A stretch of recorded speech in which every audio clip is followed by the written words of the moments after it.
வணக்கம். மதராசப்பட்டம் சேனலுக்கு என்னோட வாழ்த்துக்களும் வணக்கங்களையும் தெரிவித்துக் கொள்கிறேன். நடைபெற போகின்ற 2026 தேர்தலில் திமுக கூட்டணி விடுதலை சிறுத்தைகள் கட்சிக்கு 8 தொகுதிகளை வழங்கியிருக்கின்றது. இந்த 8 தொகுதிகளை உங்களுடைய தலைவர் அவர்கள் எப்படி பிரித்து கொடுத்திருக்கார்? அவர் பிரித்தலே உங்களுக்கு மனநிறைவாக இருக்கிறதா? நிச்சயமாக மனநிறைவாக இருக்கிறது. 8 தொகுதியிலும் 2 மகளிருக்கு கொடுத்திருக்கார். 2 இஸ்லாமிய சமூக ஒருத்தருக்கும் கிறிஸ்தவ சார்ந்த ஒருத்தருக்கும் 2 தொகுதி பிரித்து கொடுத்திருக்கார். மனமகிழ்வோடு இருக்கிறோம். உங்களுடைய பங்களிப்பு எப்படி இருக்கின்றது? நீங்கள் எதிர்மணி பணிகளை எல்லாம் எப்படிப்பட்ட மக்களின் ஒருங்கிணைக்க கொண்டிருக்கிறீர்கள்?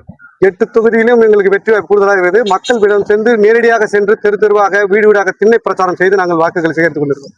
பணபலம் இல்லாமல் எங்கள் கட்சியில் இருந்தாலும் நாங்கள் உழைப்பு வச்சு நம்பிக்கையோடு இருக்கிறோம். 8 திக்கிலும் திமுக கூட்டணி வெற்றி பெறும் என்று முனைப்போடு வேலை செய்து கொண்டிருக்கிறோம். கண்டிப்பாக வெற்றி பெறுவோம். தாவக்கு தான் இளைஞர்கள் ஓட்டு என்று பரவலாக பேசிக் கொண்டிருக்கிறார்கள். அதை பற்றி உங்கள் கருத்து என்ன? நிச்சயமாக தாவக்கு ஓட்டு எங்களுக்கு பாதிப்பு ஏற்படுத்தாது. இஸ்லாமிய ஜனதா பேரவை சார்பும் கிறிஸ்தவர்களும் சரி, அவருக்கான ஓட்டு பெரியாது. விசிகாவின் உண்மையுள்ள தொண்டர்கள் எப்போதும் விசிகா பக்கமே இருக்கின்றார்கள்.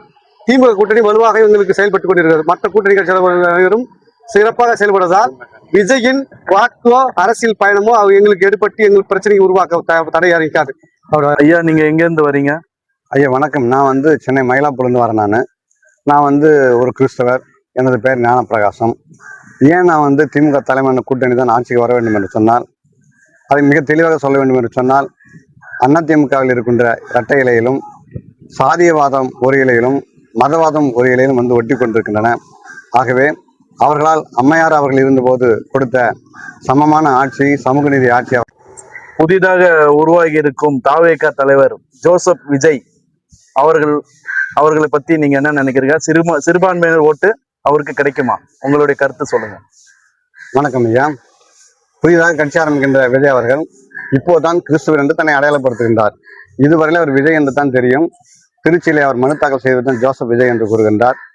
அவர் கிறிஸ்தவரின் ஓட்டு வெற்றி பெறக்கூடிய திமுக கூட்டணிக்கு சென்றுவிடக்கூடாது என்பதற்காக இப்படி ஒரு பி டீம் என்று அவர்கள் ஆரம்பித்திருக்கின்றார்கள்.